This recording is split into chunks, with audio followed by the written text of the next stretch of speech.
एक मुतहरिक जंगल में जहां सूरज ने पत्तों को सोने का रंग दिया था, रेक्स नामी एक मुतजस्सिस नौजवान छिपकली ने एक हकीकी कौस कज़ह देखने का ख्वाब देखा। एक तूफानी दिन, गर्ज, चमक और बारिश हुई। रेक्स का दिल उम्मीद से उछल पड़ा। जब आसमान साफ हुआ तो एक चमकती हुई कौस कज़ह नमूदार हुई, लेकिन जल्द ही ये धुंधला होने लगी। एक अक्लमंद बूढ़ा गरगट माजो नमूदार हुआ और इंकिशाफ किया कि अंदर दख्श के रंग गायब थे। बुराज़्म, रेक्स जंगल से निकला, फूल से सर्ख, दरिया के पत्थर से नीला, ततली से पहला और काई से सब्ज। हर रंग के साथ वो बहादुर है। होता गया। क्लीयरिंग पर वापस आकर रेक्स ने रंगों को एक पत्थर पर रखा। जादू घूम गया, कौस कज़ह चमकी और जानवर खुश हो गए। माजो मुस्कुराया।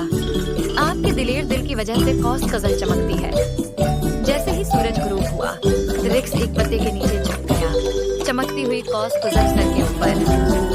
उसने रंगों से ज्यादा पाया।